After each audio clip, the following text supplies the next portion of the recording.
Bismillahirrahmanirrahim. Assalamualaikum warahmatullahi wabarakatuh. So, hari ini kita teruskan dengan PDPR, yang itu kita akan belajar sambungan tentang perpuluhan. So, hari ini kita akan belajar bundar. So, diharapnya di akhir pembelajaran murid akan dapat membundar nombor perpuluhan hingga 3 tempat perpuluhan dengan betul. Okey, so kena ingatlah sebelum kita dah belajar tentang tempat perpuluhan. Okey, jom ulang kaji. Apa itu tempat perpuluhan? Tempat perpuluhan ialah berapa digit selepas titik perpuluhan. Contoh yang pertama, 1/3. Digit 3 selepas titik perpuluhan ialah 1 tempat perpuluhan. Maknanya dekat sini, digit 3 ni hanya ada satu, lepas titik perpuluhan ada satu nombor sahaja. Okey, contoh kedua, 1.32. So, digit 2, nombor 2 ni adalah 2 tempat perpuluhan. Maksudnya, lepas titik perpuluhan, dia ada 2 nombor yang kedua. Nombor pertama, nombor 3, nombor kedua adalah 2 tempat perpuluhan. Okey, begitu juga dengan 1.324. Kalau dia kata, okey, manakah nombor 4 tu, berapa tempat perpuluhan? So, nombor 1.324. Okey. 4 tu adalah 3 tempat perpuluhan kerana lepas titik perpuluhan ada 3 digit, iaitu 3, 2 dan 4. Okey, so lepas titik perpuluhan ada 3, 2 dan 4. Okey.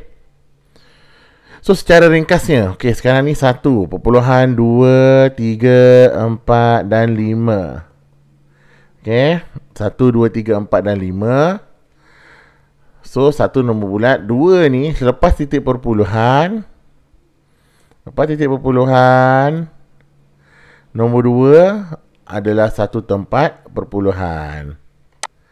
Okey, nombor 3, 2 tempat perpuluhan. Nombor 4, 3 tempat perpuluhan. Nombor 5, 4 tempat perpuluhan. So, maksudnya lepas titik perpuluhan ada berapa nombor belakang dia? Kalau dah 1, 2, 3, 4, ini adalah 4 perpuluhan. Kalau ada orang tanya apakah nombor untuk 3 tempat perpuluhan, nombor 4. Sebab nombor yang pertama nombor 2, nombor yang kedua nombor 3, nombor ketiga adalah 4. Okey.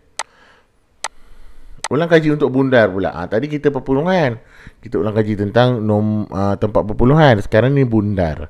Untuk bundar perlu ingat nombor kecil, iaitu nombor sifar 1, 2, 3 dan 4. Dan setiap nombor kecil yang bertemu dengan setiap nombor yang bertemu dengan nombor kecil perlu ditambah dengan sifar. Secara mudahnya lah. So, ingat nombor kecil tambah sifar.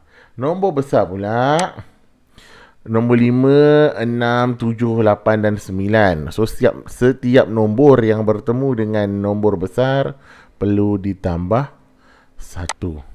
So, kita akan menggunakan kaedah Q dalam membundar. So, sebelum ni, daripada tahun 1 sampai ke tahun 4, mungkin awak dah belajar pelbagai teknik. So, cikgu ada juga terangkan tentang teknik bukit. Apa lagi? Teknik apa, garis nombor. So, kali ni kita nak pakai teknik Q. So, sebab bila pakai teknik Q, kena tahu nombor kecil dan nombor besar. Okey, jom bundar. Kita nak contoh yang pertama. Bundarkan 12.354 kepada 1 tempat perpuluhan. Okey, 12.354. Mana satukah 1 tempat perpuluhan? 3 ke, 5 ke, 4? Ya, nombor 3. Nombor pertama selepas titik perpuluhan. Ini adalah 1 tempat perpuluhan. So, bila kata suruh bundarkan kepada 1 tempat perpuluhan, so, awak kena bundarkan dekat nombor sinilah. Nombor tempat perpuluhan yang pertama. 1 tempat perpuluhan, nombor 1. Okey, so kita buat bentuk Q, buat bulatan dan bentuk Q dan tambahkan ekor menunjuk nombor di sebelah. Apa tujuan tunjuk nombor di sebelah? Inilah tujuannya, untuk kita tengok nombor kecil atau nombor besar sebelah dia. So, kalau nombor kecil kita tambah sifar, nombor besar kita tambah 1 dan tambah pada nombor yang dibulatkan. So, sekarang nombor 5 ni untuk kita tengok saja. 5 ni grup mana? Kumpulan mana? So, adalah nombor besar kerana 5, 6, 7, 8 dan 9 adalah nombor besar. Kalau nombor besar kena buat apa? Tambah 1. Tambah 1 di mana? Pada nombor yang dibulatkan. So, nombor yang dibulatkan adalah 3, iaitu 1 tempat perpuluhan. So, tambah kat situ. Tambah 1. So, apa pula lepas tu? Okey. Nombor selepas Q. Okey, ni dah Q ni Q. So, lepas Q adalah 5 dan 4. Seperti yang digariskan, perlu ditukar kepada sifar. So, kalau nombor bulat biasa kita bundarkan, kena tukar kepada sifar. Tetapi, kalau dalam perpuluhan, kita boleh abaikan nombor belakang tersebut. Okey? So, sekarang kita abaikanlah. So, kalau kita nak tulis jawapan, 5 dengan 4 ni patutnya kita tulis pada sifar, betul? So, tak perlu. So, kita biarkan. Kita terus kepada 3. 3 tambah 1, 4. Titik perpuluhan sama tempat. Titik perpuluhan. Jangan ubah. 2 sama kekal 2. 1 sama kekal 1. So, jawapan dia ialah 12.4. So, nak kepada satu tempat perpuluhan. Ini adalah satu tempat perpuluhan. Dekat sini ada 3. So, sekarang jadi satu tempat perpuluhan. Okey. Contoh 2. Bundarkan 34.819 kepada satu tempat perpuluhan. Masih lagi nak satu. 34.819.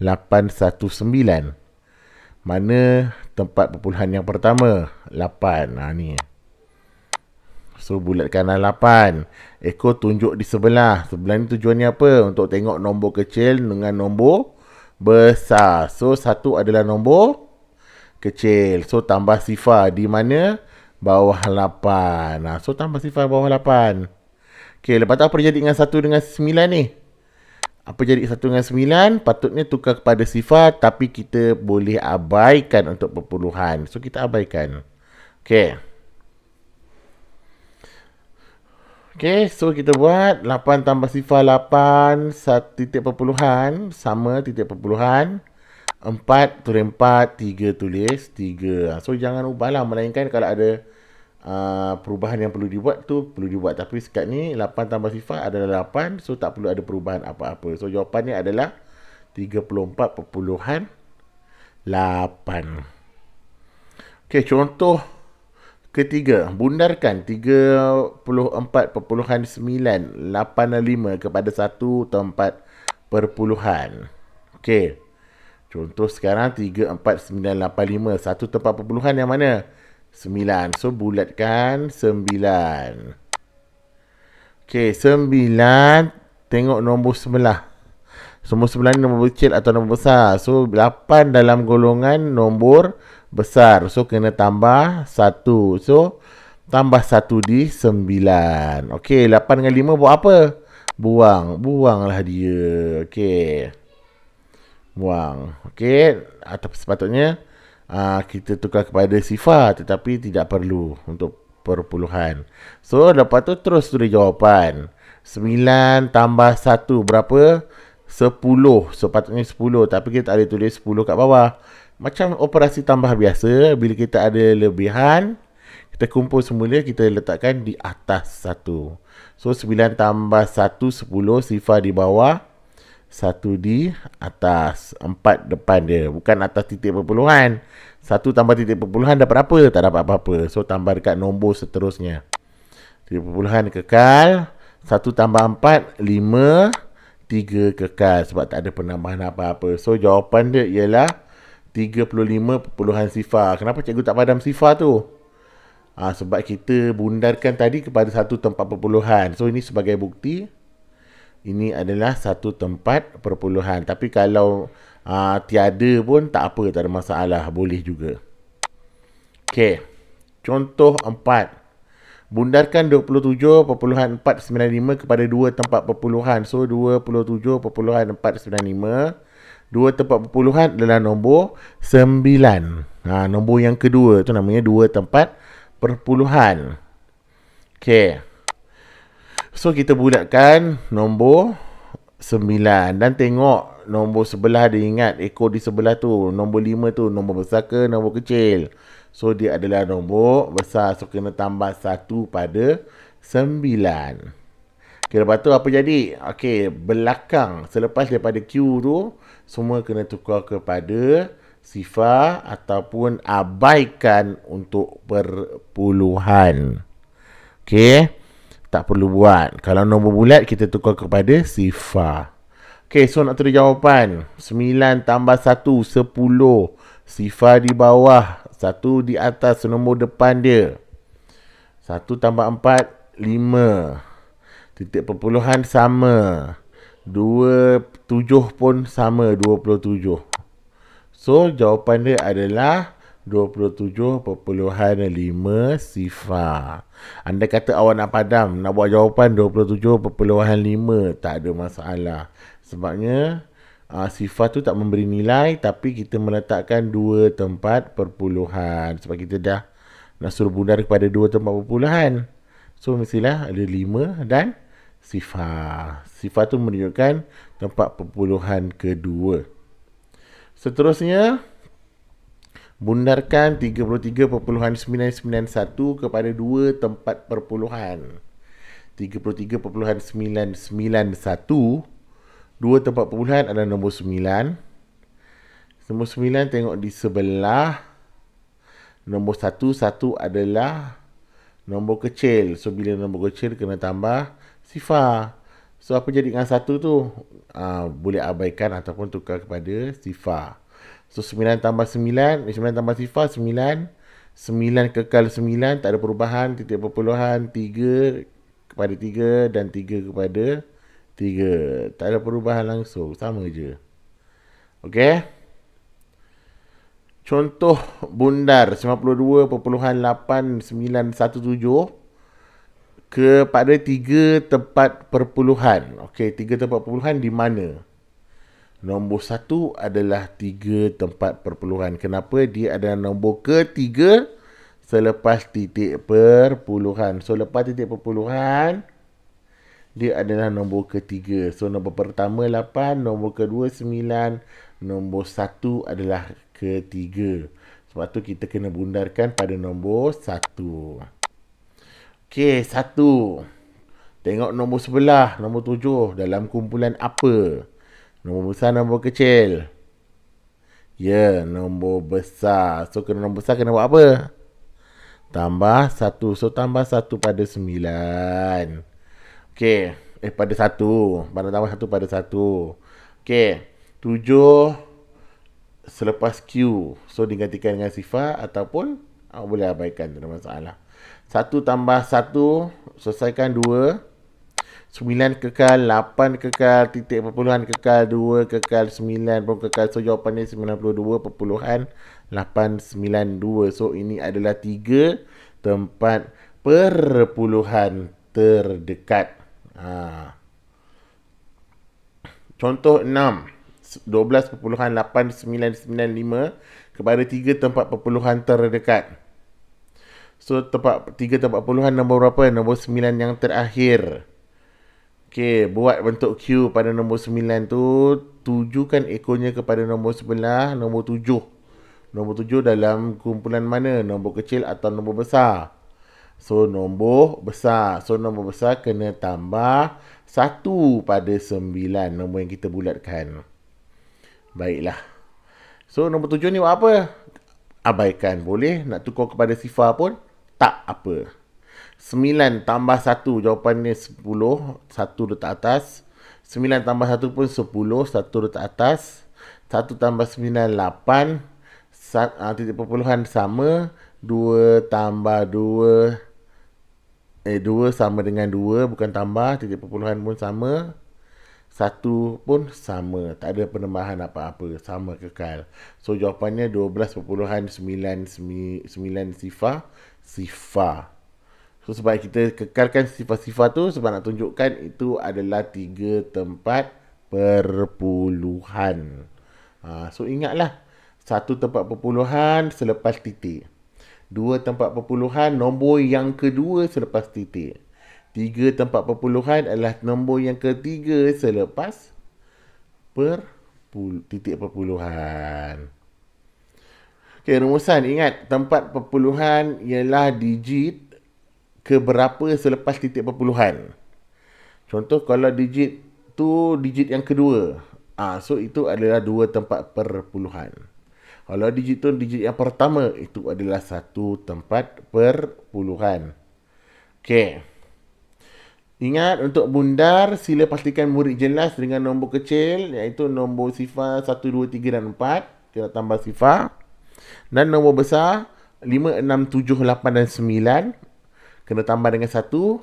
Juga nombor yang kena mana yang kena tambah sifar dan 1. Tu tolong ingatlah, nombor kecil, nombor besar. Nak tulis kat mana nombor tambah 1 dengan tambah sifar tu? Tulis pada bawah yang dibulatkan. Kepada apa yang nombor kita nak bundarkan tu, kat situ kita tulis bawah dia. Okey? Sama ada sifar atau 1. Kalau sifar tu nombor kecil, 1 tu nombor besar. So ingat, letak Q pada nombor yang betul, lihat nombor sebelah untuk bundar, yang macam cikgu beritahu sebelum-sebelum ni. Bundarlah dengan yakin dan jayanya, insya-Allah boleh. Sebab benda ni awak dah belajar daripada tahun 1, dimantapkan lagi dalam tahun 2, tambah lagi ilmu tahun 3, bertambah mantap pada tahun 4, tahun 5, confirm dengan mudah sampai tutup mata awak boleh buat bundar. Okay, so untuk latihan pada hari ini, so siapkan latihan, tulis dalam buku latihan MT1 ataupun dalam buku nota. Okay, contoh macam mana nak buat Bundarkan, demi soalan ni, bundarkan perpuluhan diberi kepada 1 tempat perpuluhan terdekat dan 2 tempat perpuluhan terdekat. Contoh 3.456. 1 tempat perpuluhan terdekat, bundarkan. Okey, mana 1 tempat perpuluhan? So 4. So bulatkan nombor 4, buat ekor. Nombor 5 tengok, 5 ni nombor kecil, kumpulan kecil ke atau nombor besar? So nombor besar, so tambah 1 pada 4. Okay, so buang yang lain. 5, 6 tukar kepada sifar. 4 tambah 1, 5, titik perpuluhan, 3 turunkan. 3.5 jawapan dekat situ. 3.5. Kalau B, kalau yang kedua, 2 tempat perpuluhan, so nombor 5. So bulatkan 5. Buat bentuk Q. Tengok 6. 6 tu nombor besar, so tambah 1. So buatlah, dapatlah 3.4 6. So benda tu mudah. So awak buatlah terus. Jika ada masalah boleh terus tanya saya. Saya akan bantu awak sebaiknya. So itu saja untuk hari ini. Jumpa lagi di lain waktu. Jaga diri, elakkan COVID-19. Assalamualaikum warahmatullahi wabarakatuh. Apa-apa boleh terus tanya cikgu. InsyaAllah cikgu bantu.